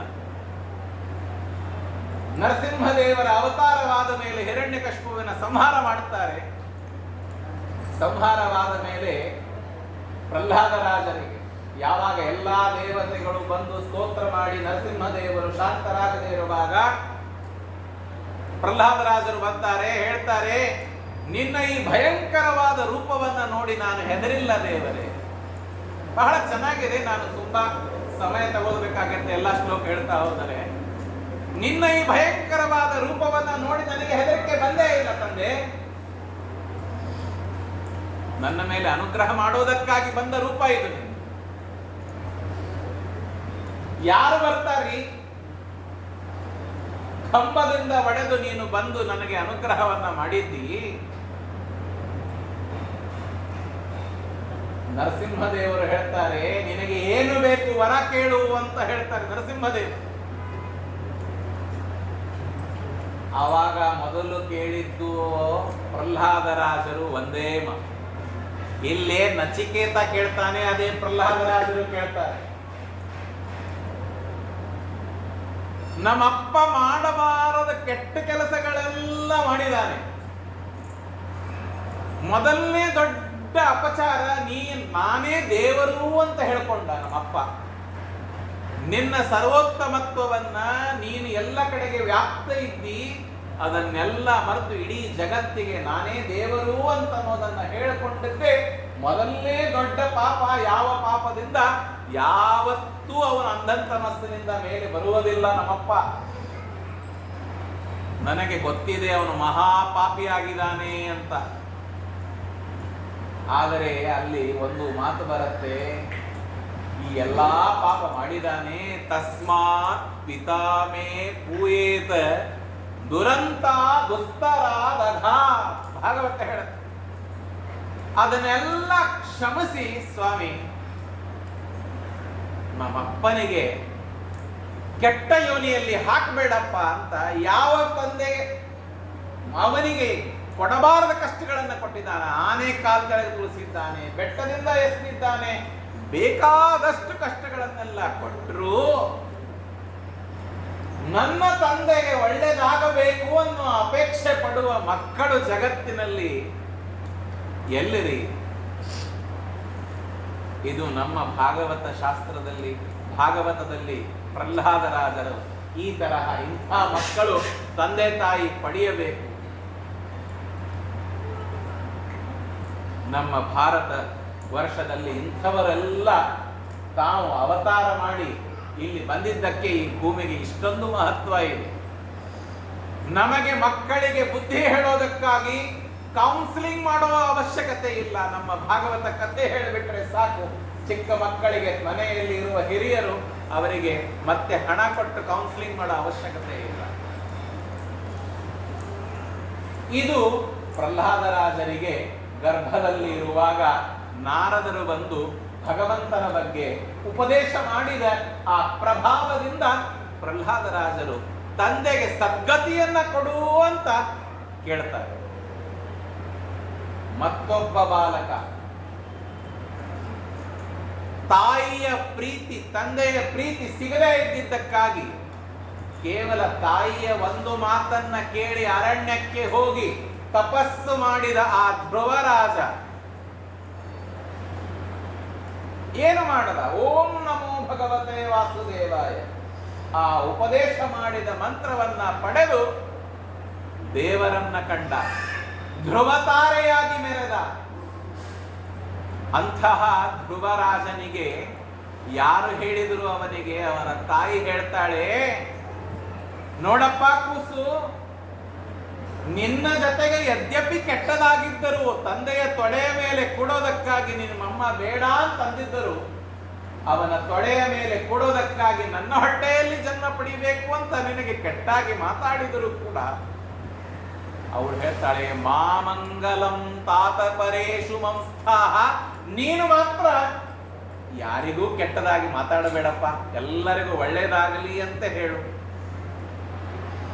ಏನ್ರಿ ತಂದೆ ತಾಯಿಗಳು ಎಂಥ ಇದು! ಇದು ಎರಡಾದರೆ ನಚಿಕೇತ ನೋಡಿ, ತಂದೆ ಕೋಪದಿಂದ ಕಥೆ ಕೇಳಿದ್ದೀರಿ, ಅಷ್ಟು ಬೈದು ಕಳಿಸಿದರು. ಯಮದೇವರಿಗೆ ಮೊದಲನೇ ವರದಲ್ಲಿ ಕೇಳೋದೇನು ಅಂತಂದ್ರೆ ಸೌಮನಸ್ಯಂ ಪಿತುಶ್ಚೈವ, ನಮ್ಮಪ್ಪ ಕೋಪದಿಂದ ನನಗೆ ಕಳಿಸಿದ್ದಾನೆ, ನಮ್ಮಪ್ಪ ನನ್ನ ಮೇಲೆ ಕೋಪ ಮಾಡಿದಾನೆ ಅಂತನ್ನೋದು ಮರೆತು ಹೋಗಬೇಕು. ನಮ್ಮಪ್ಪ ನನ್ನ ಮೇಲೆ ಕೋಪ ಮಾಡಿದಾನೆ, ನನಗೆ ಗೊತ್ತಾದ್ರೆ ಹಾಳಾದ್ರೆ ಹೋಗ್ಲಿ, ನಾನಿದ್ದಲ್ಲಿ ನಮ್ಮಪ್ಪ ಬಂದು ನನ್ನ ಕ್ಷಮೆ ಕೇಳಬೇಕು ಅಂತ ಇವತ್ತಿನ ಮಕ್ಕಳು ಮನೆ ಬಿಟ್ಟು ಹೋಗ್ತಾರೆ. ಯಮದೇವರ ಹತ್ರ ಹೋಗಿ ಅವರಂತಾರೆ, ನನ್ನ ತಂದೆಯ ಮನಸ್ಸು ಶಾಂತವಾಗಬೇಕು. ಸೌಮನಸ್ಯಂ ಪಿತುಶ್ಚೈವ ನಾಚಿಕೇತಾತ್ಮಿಕಂ ಹರಿಂ ಮುಕ್ತೇ ಸ್ಥಿತಂಚ ವಿಷ್ಣುಂ ಮುಕ್ತೇ ಸ್ಥಿತಂಚ ತಂ ವಿಷ್ಣುಂ ಇತಿ ಪ್ರಾದಾತ್ ವರತ್ರಯಂ. ಬಹಳ ವಿಸ್ತಾರವಾಗಿ ವರಗಳ ವ್ಯಾಖ್ಯಾನ ಇದೆ. ಅವನು ಕೇಳಿದ್ದು ಮೊದಲನೇದ್ದು ಶಾಂತ ಸಂಕಲ್ಪ ಸುಮನಾ ಯಥಾ ಸ್ಯಾತ್ ವೀತಮನ್ಯುರ್ ಗೌತಮೋ ಅಭಿಮೃತ್ಯೋ. ನೀನು ನನಗೆ ವರ ಕೊಡ್ತಾ ಇದ್ದೀಯಲ್ಲ, ವರ ಕೊಟ್ಟ ಮೇಲೆ ಮನೆಗೆ ಹೋಗುವಂತ ಕಳಿಸ್ತಿ. ನೋಡಿ ಎಷ್ಟು ಅವನಿಗೆ ಕಾನ್ಫಿಡೆನ್ಸ್ ಇದೆ. ಯಮದೇವರ ಮನೆಗೆ ಹೋಗಿ ತಿರುಗಿ ಬಂದ ಗಂಡವನು.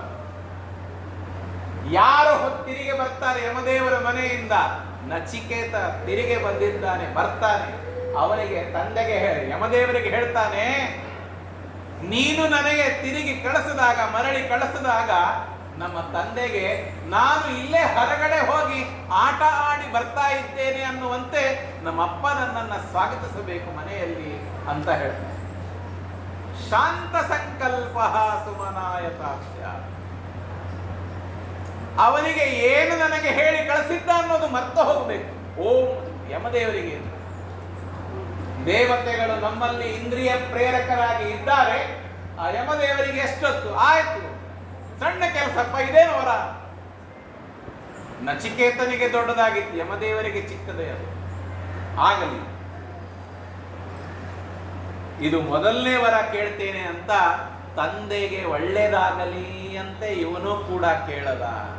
ಅದಕ್ಕೆ ತಂದೆ ತಾಯಿಗಳು ಬರೇ ಮಕ್ಕಳು ಬೇಕು ಅಂತ ಮಕ್ಕಳನ್ನ ಪಡೆಯಬಾರದು, ಪಡೆದ ಮಕ್ಕಳು ನಮ್ಮನ್ನ ಉದ್ಧಾರ ಮಾಡುವರಂಥವರಿರಬೇಕು. ದೇವರಲ್ಲಿ ವಿಶ್ವಾಸವಿರಬೇಕು, ಶಾಸ್ತ್ರದಲ್ಲಿ ವಿಶ್ವಾಸ ಇರಬೇಕು ಅಂತನ್ನುವ ನಂಬಿಕೆ ಇರುವ ಮಕ್ಕಳಿದ್ದರೆ ಅವಶ್ಯವಾಗಿ ಒಂದಲ್ಲ 10 ಮಕ್ಕಳನ್ನ ಪಡೆಯಬೇಕು. ನಾನು ಪ್ರಾರಂಭದಲ್ಲಿ ಹೇಳದೆ ಅಲ್ಲ, ಕೃಷ್ಣಮೂರ್ತಿಯವರು ಕೂಡ ಪರಿವಾರದ ಬಗ್ಗೆ, ಧರ್ಮದ ಬಗ್ಗೆ ಅಷ್ಟು ಕಾಳಜಿ ಇತ್ತವರಿಗೆ. ಇನ್ನೂ ನಮ್ಮ ಮಠ ಆಗಿದ್ದಿಲ್ಲ ಡೆಲ್ಲಿ ಒಳಗೆ. ಆವಾಗಲೇ ಮೋಸ್ಟ್ಲಿ ನೀವು ಬಂದಿದ್ರೆ ವೆಂಕಟರಮಣ, ಯಾವ ಇಸ್ವಿ ಅದು? ಪಾತ್ರೆ ಎಲ್ಲ ಕೊಡಿಸಿದ್ರು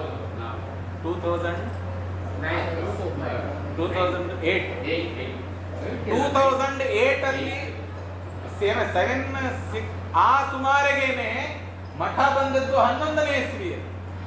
ತಮ್ಮ ತಾಯಿ ತುಂಗಾಬಾಯಿ ಅವರ ಹೆಸರಲ್ಲಿ ಮಠಕ್ಕೆ ಪಾತ್ರೆಗಳನ್ನು ಕೊಡಿಸಿದ್ರು. ನೀವೆಲ್ಲ ಫಂಕ್ಷನ್ ಮಾಡ್ತಾ ಇರ್ತೀರಾ, ಎಲ್ಲ ಅನ್ನದಾನ ಆಗತ್ತೆ, ಒಳ್ಳೇದಾಗಲಿ. ಅಷ್ಟೇ ಅಲ್ಲ, ಬದ್ರಿನಾಥದಲ್ಲಿ ಇರುವ ಬದ್ರಿನಾಥ ಮಠಕ್ಕೂ ಕೂಡ ಸುಮಾರು ಲಕ್ಷಾವಧಿ ರೂಪಾಯಿ ಪಾತ್ರೆಗಳನ್ನ, ನೀವು ಯಾವಾಗಾದ್ರೂ ಹೋದ್ರೆ ನನಗೆ ಅನಿಸತ್ತೆ, ನಾನು ಹೋದಾಗ ಇಷ್ಟೆಲ್ಲ ಪಾತ್ರೆ ಈ ಮಠಕ್ಕೆ ಇಲ್ಲಿ ಯಾಕೆ ಬೇಕು ಅಂತ ಅಷ್ಟು ಕೊಡ್ತಿದ್ದಾರೆ.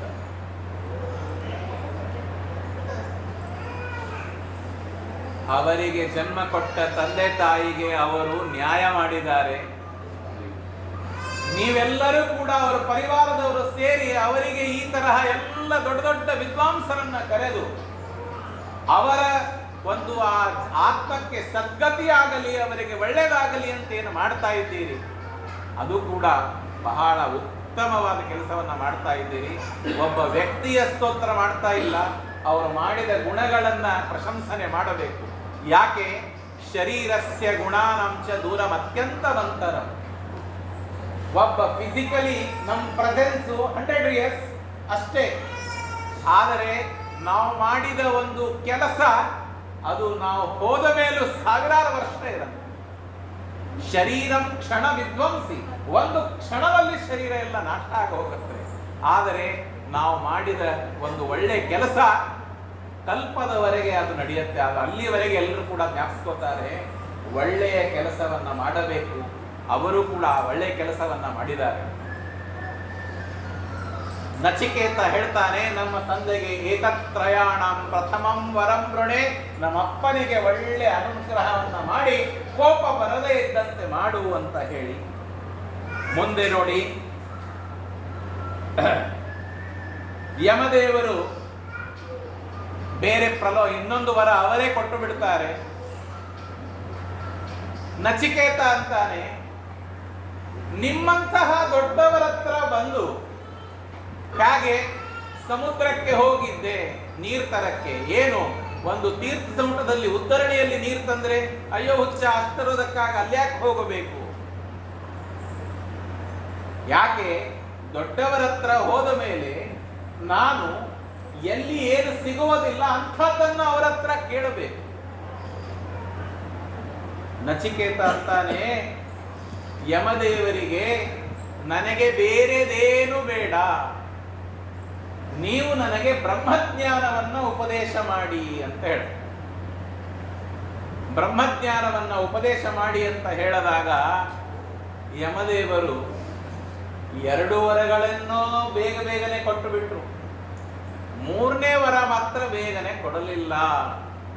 ಆವಾಗ ಅವರು ಏನ್ ಮಾಡ್ತೀಯ ತೆಗೆದುಕೊಂಡು ನೀನು ಇಷ್ಟು ದೊಡ್ಡ ವರ, ಅದೆಲ್ಲ ಬೇಡ, ಮನುಷ್ಯ ಲೋಕದಲ್ಲಿ ಯಾವ ವಸ್ತುಗಳನ್ನ ಪಡೆಯೋದಕ್ಕಾಗಿ ನಾವು ಕಷ್ಟಪಡ್ತೇವೆ, ಅನ್ಯಾಯ ಮಾಡ್ತೇವೆ, ಅತ್ಯಾಚಾರ ಮಾಡ್ತೇವೆ, ಎಲ್ಲಾನು ಬೆಕ್ ಬಾರೋ ಆರ್ ಸ್ಟೀಲ್, ಏನೇ ಆಗಲಿ ಆ ವಸ್ತು ನನ್ನ ಮನೆಗೆ ಬರಬೇಕು ಅಂತ ಕಷ್ಟಪಡ್ತೇವೆ. ಯಮದೇವರಂತಾರೆ, ಏ ಕಾಮ ದುರ್ಲಭ ಮರ್ತ್ಯಲೋಕೆ, ಮನುಷ್ಯ ಲೋಕದಲ್ಲಿ ಇಲ್ಲದೆ ಇರುವ ಎಲ್ಲ ಇಚ್ಛೆಗಳನ್ನ ಕೇಳು, ನಾನು ನಿನಗೆ ಕೇಳಿದ್ದನ್ನೆಲ್ಲ ಕೊಡ್ತೇನೆ.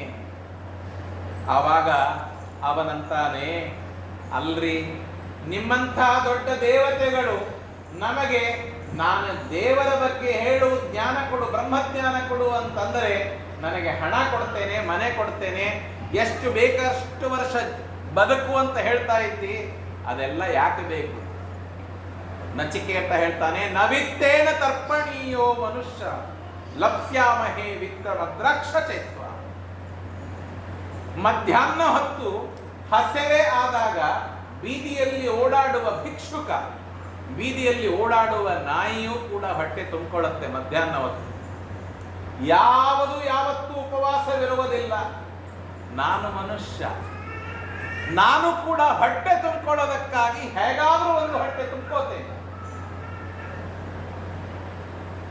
ನಿಮ್ಮಂಥ ದೇವತೆಗಳ ಹತ್ರ ಬಂದು, ದೇವರ ಹತ್ರ ಬಂದು ನಾನು ನನಗೆ ಬದುಕೋದಕ್ಕಾಗಿ ಹಣ ಕೊಡಿ, ಎಲ್ಲ ಐಶ್ವರ್ಯ ಕೊಡಿ ಅಂತ ಕೇಳಿದರೆ ಅದು ಸರಿಯಾದದ್ದಲ್ಲ.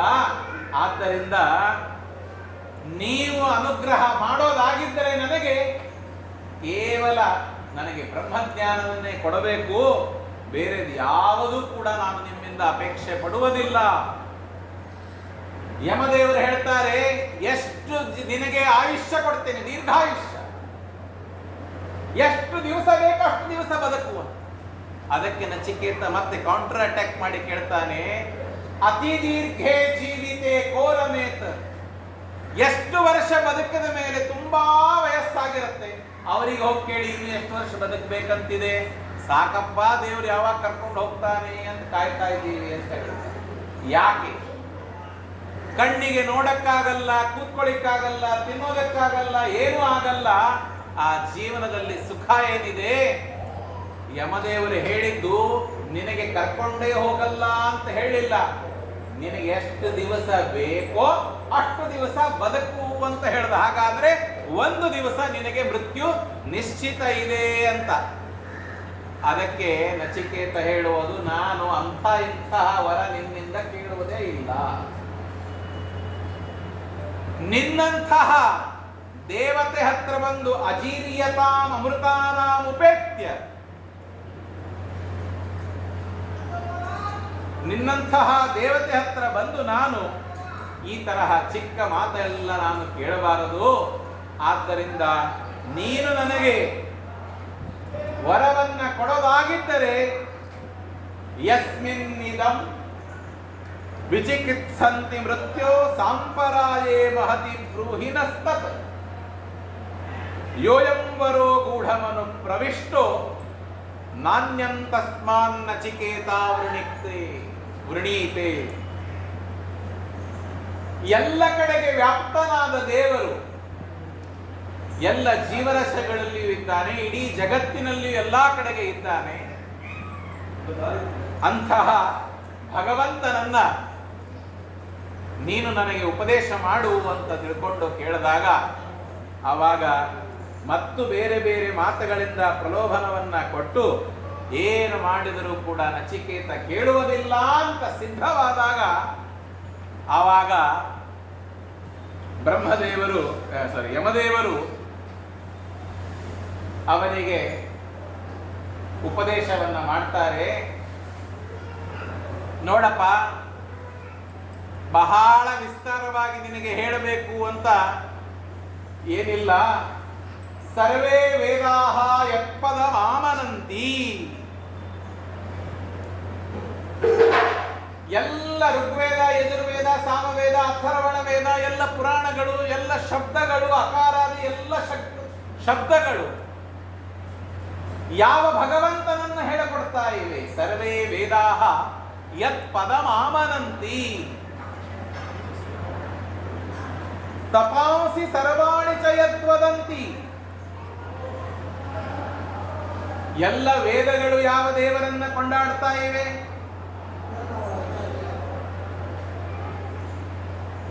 ಎಲ್ಲ ತಪಸ್ಸುಗಳು ತಪಾಂಸಿ ಸರ್ವಾಣಿ ಚ ಯದ್ವದಂತಿ ಅಂತ ಹೇಳುದು. ತಪಸ್ಸು ಅಂದ್ರೆ ನಮಗೆ ಗೊತ್ತಿದ್ದು ಒಂದೇ, ಮಾಲೆ ಇಟ್ಕೊಂಡು ಕಣ್ಣು ಮುಚ್ಕೊಂಡು ಕೂತ್ಕೊಳ್ಳೋದು, ಅದೇ ತಪಸ್ಸು. ಉಪನಿಷತ್ತು ಹೇಳುತ್ತೆ, ಮಹಾನಾರಾಯಣ ಉಪನಿಷತ್ತು, ತಪಸ್ಸುಗಳು ಎಷ್ಟು ವಿಧವಾಗಿದೆ. ಋತಂ ತಪಸ್, ಶ್ರುತಂ ತಪಸ್, ಸತ್ಯಂ ತಪಸ್, ಶಾಂತಂ ತಪೋ, ದಮಸ್ಸಮಸ್ತಪೋ, ದಾನಂ ತಪೋ, ಯಜ್ಞಂ ತಪೋ, ಭೂರ್ಭುವಸ್ಸುವರ್ ಬ್ರಹ್ಮೈ ತದುಪಾಸ್ಯೈ ತತ್ತಪಃ. ತಪಸ್ಸು ಅಂತಂದರೆ ಕಣ್ಣು ಮುಚ್ಕೊಂಡು ಜಪಮಾಲೆ ಇಟ್ಕೊಳ್ಳೋದು ಅಷ್ಟೇ ತಪಸ್ಸು ಅಲ್ಲ. ಋತಂ ತಪಃ. ಏನು ಋತಂ ತಪಃ ಅಂತಂದರೆ ಅದಕ್ಕೆ ಮತ್ತೆ ಶಿಕ್ಷಾವಲ್ಲಿ ಪ್ರಸಂಗದಲ್ಲಿ ಋತಂಚ ಸ್ವಾಧ್ಯಾಯ ಪ್ರವಚನೇಚ ಅಂತನೋ ಕಡೆಗೆ ಅಲ್ಲಿ ಹೇಳ್ತಾರೆ, ವ್ಯಾಖ್ಯಾನದಲ್ಲಿ ಹೇಳ್ತಾರೆ, ಋತಂ ಅಂದ್ರೆ ಯಥಾರ್ಥ ವಿಜ್ಞಾನಂ. ದೇವರು ಸರ್ವೋತ್ತಮ, ಜಗನ್ನಿಯಾಮಕ, ಸೃಷ್ಟ್ಯಾದ್ಯಶ್ಚ ಕರ್ತೃತ್ವ ದೇವರಲ್ಲಿ ಇದೆ ಅಂತನ್ನುವುದನ್ನು ತಿಳಿದುಕೊಳ್ಳುವುದೇ ಯಥಾರ್ಥ ಜ್ಞಾನ. ಋತಂ ಯಥಾರ್ಥ ವಿಜ್ಞಾನ, ಯಥಾರ್ಥವಾಗಿ ತಿಳಿಯುವುದು. ಋತ ಅಂತಂದ್ರೆ ಯಥಾರ್ಥವಾಗಿ ತಿಳಿಯೋದು. ಇದು ಒಂದು ತಪಸ್ಸು ಅಂತ. ಋತಂ ತಪಃ, ಇದು ಒಂದು ತಪಸ್ಸು. ನೋಡಿ, ಇರುವುದನ್ನ ಇರುವ ಹಾಗೆ ತಿಳಿಯುವುದು ತಪಸ್ಸು. ಅದಕ್ಕೆ ಕಷ್ಟಪಡಬೇಕಾಗಿದೆ. ಎರಡನೇದ್ದು ಶ್ರುತಂ ತಪಃ. ಏನು ಕೇಳ್ತಾ ಇದ್ದೀವಿ ಗುರುಗಳ ಮುಖದಿಂದ, ಶಾಸ್ತ್ರದಲ್ಲಿ ಹೇಳಿದ್ದು ಅದು ಶ್ರದ್ಧೆಯಿಂದ ಕೇಳಿದರೆ ಅದು ಒಂದು ತಪಸ್ಸು. ನಾವು ಅದನ್ನು ಮಾಡುವುದಿಲ್ಲ ಸರಿಯಾಗಿ. ಮೂರನೇದ್ದು ಸತ್ಯಂ ತಪಃ. ಋತಂ ಯಥಾರ್ಥ ವಿಜ್ಞಾನಂ, ಸತ್ಯ ಮಾತಾಡುವುದು. ಹೇಳ್ತೇವಲ್ಲ, ಸತ್ಯವಾಗಿ ನಡೆದುಕೊಳ್ಳುವುದು, ಆಡಿದ ಮಾತನ್ನ ನಡೆಸುವುದು. ಅದಕ್ಕೆ ಹೇಳ್ತಾರೆ ಸತ್ಯಂ ತತ್ ಪೂರ್ವಿಕಾ ಕೃತಿ ಅಂತ. ಯಾವುದನ್ನ ನೀವು ದೇವರು ಸರ್ವೋತ್ತಮ ಅಂತ ದೇವರ ಮುಂದೆ ಗಲ್ಲ ಗಲ್ಲ ಹೊಡ್ಕೊಂಡೆಲ್ಲ ಹೇಳ್ತೇವೆ ದೊಡ್ಡವನು ಅಂತ, ಹೊರಗಡೆ ಬಂದು ಬಿಡಿ ಆ ದೇವರು ನನಗೇನ್ ಮಾಡಿದ್ದಾನೆ ಅಂದ್ರೆ ದೇವರ ಸರ್ವೋತ್ತಮತ್ವದ ಬಗ್ಗೆ, ದೇವರ ಅಸ್ತಿತ್ವದ ಬಗ್ಗೆ ನಾವು ಸಂಶಯ ಪಡ್ತಾ ಇದ್ದೇವೆ. ದೇವರು ನನಗೆ ತುಂಬಾ ಕಷ್ಟ ಕೊಡ್ತಾನೆ, ನನ್ನ ಮನೆ ಪಕ್ಕದಲ್ಲಿ ತುಂಬಾ ಪಾಪ ಮಾಡಿದರೂ ಕೂಡ ಅವನು ಸುಖವಾಗಿದ್ದಾನೆ. ಹಾಗಾದರೆ ದೇವರ ಬುದ್ಧಿಯ ಬಗ್ಗೆ, ದೇವರ ಕರ್ತೃತ್ವದ ಬಗ್ಗೆ, ದೇವರ ಇದರ ಬಗ್ಗೆ ನನಗೆ ಸಂಶಯವಿದೆಯಾ? ಅದಕ್ಕೆ ಶಾಸ್ತ್ರ ಹೇಳುತ್ತೆ ಯಾವುದನ್ನ ನೀನು ಸರಿಯಾಗಿ ತಿಳಿದಿದ್ದೀಯ ಅದರಂತೆ ನೀನು ನಡೆದುಕೋ. ಸತ್ಯಂ ತತ್ ಪೂರ್ವಿಕ ಕೃತಿ, ಅದರಂತೆ ನೀನು ನಡೆದುಕೋಬೇಕು. ಅದು ಒಂದು ತಪಸ್ಸು ಅಂತ ಹೇಳುತ್ತೆ. ಋತಂ ತಪಃ, ಶ್ರುತಂ ತಪಃ, ಸತ್ಯಂ ತಪಃ. ಮುಂದೆ ಬೇಕಾದಷ್ಟೇ ದಾನ ಮಾಡ್ತಾ ಇದ್ದೀನಿ. ದಾನ ಮಾಡುವುದು ಒಂದು ತಪಸ್ಸು. ಇಂದ್ರಿಯ ನಿಗ್ರಹ ಮಾಡುವುದು, ಏಕಾದಶಿ ಉಪವಾಸಾದಿಗಳು ಮಾಡುವುದು, ಅದು ಒಂದು ತಪಸ್ಸು. ತಪೋದಾನಂ ತಪೋ ಯಜ್ಞಂ ಎಲ್ಲವೂ ಕೂಡ ತಪಸ್ಸಾಗಿದೆ. ಅದಕ್ಕೆ ಯಮದೇವರು ಹೇಳ್ತಾರೆ, ತಪಾಂಸಿ ಸರ್ವಾಣಿ ಚ ಯದ್ವದಂತಿ. ಎಷ್ಟು ವಿಧವಾದ ತಪಸ್ಸುಗಳು ಇದೆಯೋ ಆ ಎಲ್ಲಾ ತಪಸ್ಸುಗಳಿಗೆ ನಾನು ತಪಸ್ಯ ಮಾಡ್ತೇನೆ. ಯಾರನ್ನು ಕುರಿತು ಮಾಡ್ತಾ ಇದ್ದೇನೆ? ಒಂದು ಪ್ರಶ್ನೆ ಬರುತ್ತಲ್ಲ, ಆ ತಪಸ್ಯ ಸ್ವೀಕಾರ ಮಾಡುವನು ಯಾರು? ದೇವರು. ನಾನು ದಾನ ಮಾಡ್ತಾ ಇದ್ದೇನೆ, ಮುಂದೆ ತೆಗೆದುಕೊಳ್ಳಿಕ್ಕೆ ಯಾರಾದರೂ ಬೇಕಲ್ಲ. ಆ ದಾನ ತೆಗೆದುಕೊಳ್ಳುವವರು ಯಾರು? ಅಲ್ಲಿ ಇರೋನು, ಆ ವ್ಯಕ್ತಿಯಲ್ಲಿ ಇರೋನು ದೇವರೇ. ಸತ್ಯ ನಾನು ಮಾತಾಡ್ತೇನೆ, ಆ ಸತ್ಯ ನನ್ನಲ್ಲಿ ನಿಂತು ಮಾತಾಡಿಸಿ ಮುಂದಿನವನಲ್ಲಿ ಕೇಳಿಸವನು ಯಾರು? ಅದು ದೇವರೇ.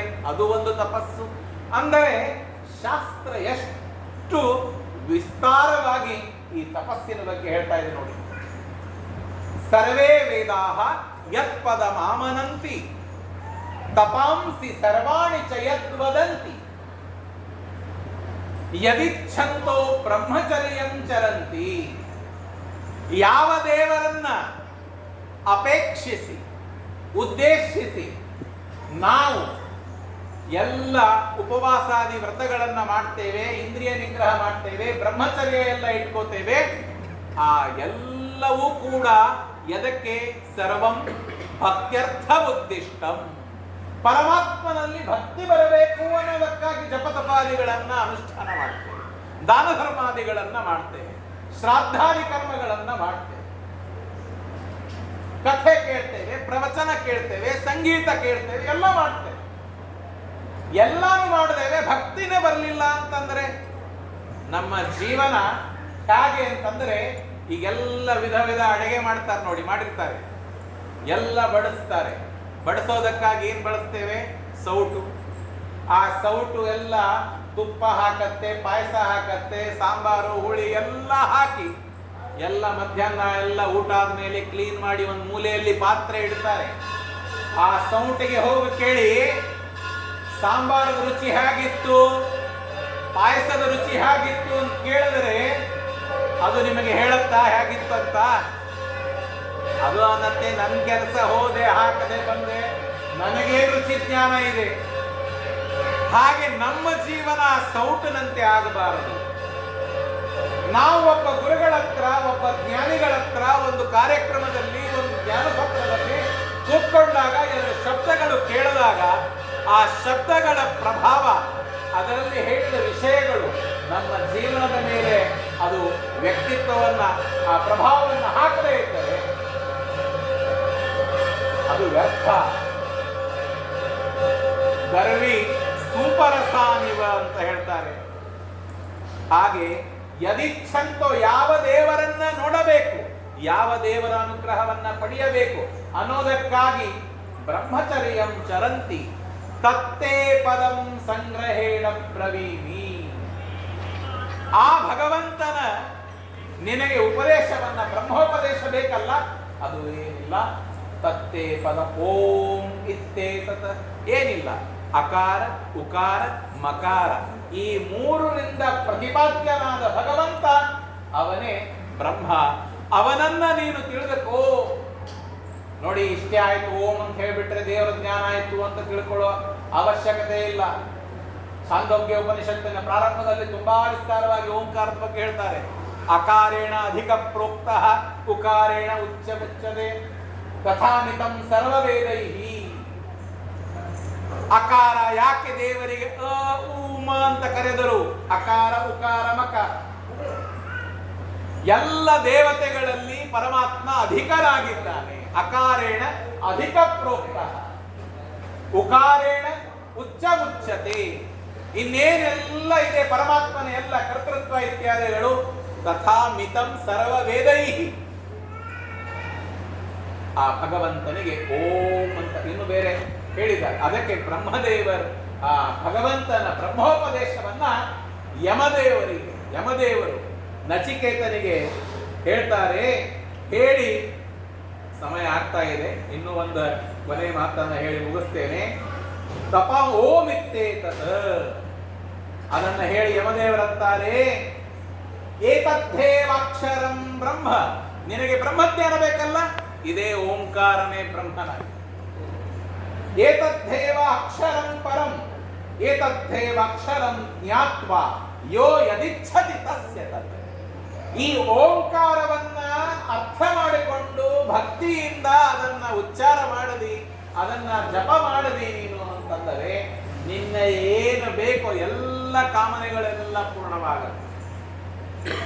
ಆದರೆ ನಮ್ಮ ಹಣೆ ಬಾರ್ ನೋಡಿ, ಅನಂತ ಮಾತ್ರಂತ ಉದಾಹರಂತಿ ಯಂ ತ್ರಿಮಾತ್ರ ಪೂರ್ವಂ ಪ್ರಣವೋಚ್ಚಯಂ ಬುಧಾಃ. ಈ ಓಂಕಾರಕ್ಕೆ ಅಧಿಕಾರಿಗಳು ಯಾರು ಉಚ್ಚಾರ ಜಪ ಮಾಡಲಿಕ್ಕೆ? ಮಹಾಸ್ವಾಮಿಗಳು, ಸತ್ಯಾತ್ಮ ತೀರ್ಥರಂತಹ ಮಹಾಸ್ವಾಮಿಗಳು ಅದಕ್ಕೆ ಅಧಿಕಾರಿಗಳು, ನಾವಲ್ಲ.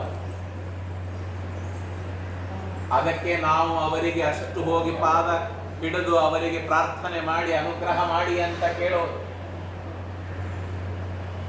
ತದಾ ಭವದ್ಭಾವಿ ಚತುರ್ಮುಖಾಕೃತಿ ಜಪಾಧಿಕಾರಿ ಯತಿರಸ್ಯ ಸೂಚಿತಃ.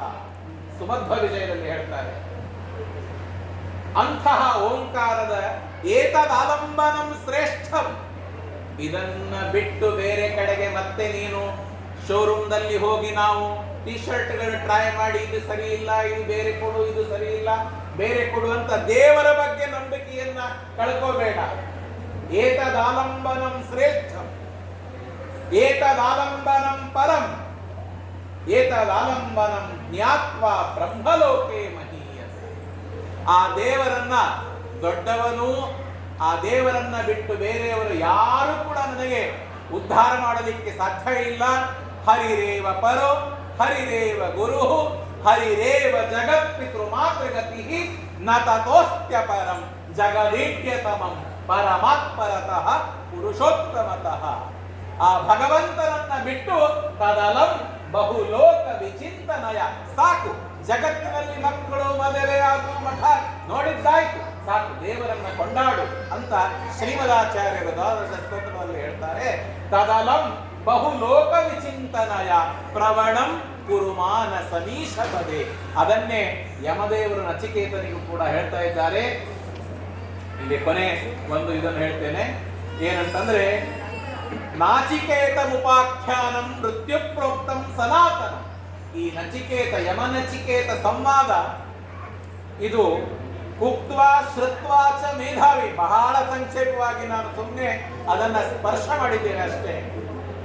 ಅದನ್ನ ಯಾರು ಭಕ್ತಿಯಿಂದ ಕೇಳ್ತಾರೆ, ಯಾರು ಭಕ್ತಿಯಿಂದ ಹೇಳ್ತಾರೆ, ಅವರಿಗೆ ಉತ್ತಮವಾದ ಸದ್ಗತಿಯಾಗತ್ತೆ. ಈ ಉದ್ದೇಶವನ್ನ ಇಟ್ಕೊಂಡೇನೆ ವಿಶೇಷವಾಗಿ ಹೇಳ್ತಾರೆ, ಯೈಮಂ ಪರಮಂ ಗುಹ್ಯಂ ಶ್ರಾವಯೇತ್ ಬ್ರಹ್ಮ ಸಂಸದಿ.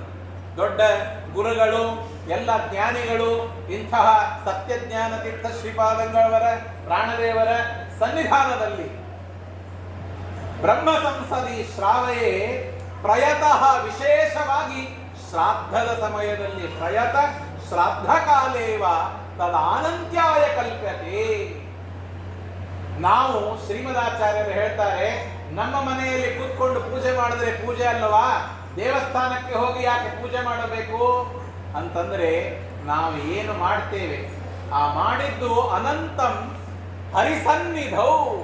ಮನೆಯಲ್ಲಿ ದೇವರಿಗೆ ಕೂತ್ಕೊಂಡು ಅಭಿಷೇಕ ಮಾಡೋದಕ್ಕಿಂತ ದೇವಸ್ಥಾನಕ್ಕೆ ಬಂದು ಆ ಅಭಿಷೇಕ ಮಾಡೋದಕ್ಕಾಗಿ ಅನುಕೂಲ ಮಾಡಿದರೆ, ಅಲ್ಲಿ ಪೂಜೆಗೆ ಹೂ ಕೊಟ್ಟರೆ, ಅಲ್ಲಿ ಪೂಜೆಗೆ ಅಡಿಗೆಗೆ ಅನುಕೂಲ ಮಾಡಿದರೆ ಅದು ಮನೆಯಲ್ಲಿ ಬರುವ ಪುಣ್ಯದಕ್ಕಿಂತ ಅನಂತಪಟ್ಟು ಪುಣ್ಯ.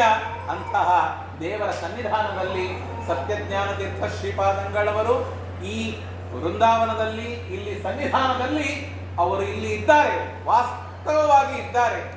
ಎಷ್ಟೋ ಜನರಿಗೆ ಇಲ್ಲಿ ಅವರು ನಿತ್ಯ ಬಂದು ಹಸ್ತೋದಕವನ್ನ ಸ್ವೀಕಾರ ಮಾಡ್ತಾರೆ. ಅಂತಹ ಆ ಪರಮವಾದ ಪಾವನ ಸನ್ನಿಧಾನದಲ್ಲಿ ಅವರು ಇದ್ದಾರೆ. ಅಂತಹ ಈ ಸನ್ನಿಧಾನದಲ್ಲಿ ಈ ಇವರ ಕಾರ್ಯವನ್ನ ನೀವೆಲ್ಲ ಶ್ರದ್ಧೆಯಿಂದ ಮಾಡಿದ್ದೀರಿ. ಅವರಿಗೆ ದೇವರು ಒಳ್ಳೆಯದನ್ನ ಮಾಡಲಿ. ಎಲ್ಲ ವಿಶೇಷವಾಗಿ ಪ್ರಯತ್ನವನ್ನ ಮಾಡಿ ದಾನ ಧರ್ಮಾದಿಗಳನ್ನು ಕೂಡ ಮಾಡ್ತಾ ಇದ್ದೀರಿ.